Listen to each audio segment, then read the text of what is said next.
Hello friends, অনেক দিন পরে একটা ব্লগ নিয়ে এসেছি।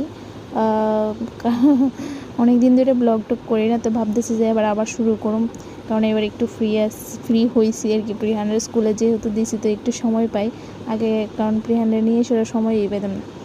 তো ওইদিকে দেখো আমরা একটা গিফট কিনছি, তো যাইতেছি তারা বাড়িতে, বৃষ্টির মার বাড়িতে। তো আমরা এদিকে আছে না, সবাই আবার যার যার নাম, মানে যার যার বাচ্চার নাম লইয়ে সেটা মারে ডাকা হয় আর কি। এটা আমিই দিছি যে সবাই এই নামে ডাকবা, তাহলে সবাই সবাই চিনি। তো যাই হোক, এদিকে হাঁটতে হাঁটতে দেখো আমরা একজন স্কুলের বাচ্চারা দিয়ে এসে রাইভ হচ্ছি বৃষ্টির মার বাড়িতে, কারণ কিছুদিন আগে গেছিলো বৃষ্টির মার তার ম্যারিজ ডে। তো আমরা সবাই মিলে একটু মস্তি মজাক করে এসে আইলাম তারা বাড়িতে, অনেকটা দূর স্কুল থেকে। তাও স্কুলে বাচ্চারা দিয়ে মানে মারা তো একদম আজাদ হয়ে থাকা, মনে হয় যে আর কোনো কিচ্ছু নাই। তো ওইদিকে দেখো আমরা আয়া বসে, দেখো বৃষ্টির মার লেগে একটা গিফটও কিনে নিয়ে এসলাম। এটা তো প্রথমেই দেখছো যে আমরা একটা গিফটের দোকানে গেছি, গিফট কিনছি, তো এটাই হচ্ছে মেন কারণ। তো এবার চলো দেখি বৃষ্টির মা গিফটটা খুললে কি কয়।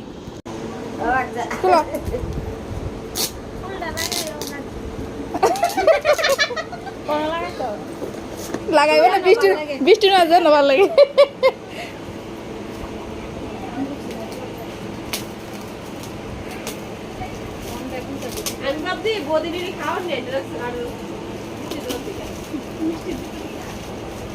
আমি জানি না, তার আমি দিয়ে দিই যাবো।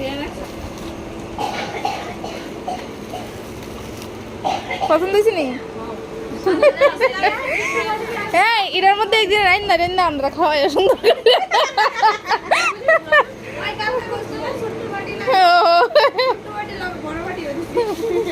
তো ওইদিকে দেখো বৃষ্টির মার মেরিজের মধ্যে আমরা আইছি, বৃষ্টির মার না জিনিস এত বড় জিনিস খুব পছন্দ করে।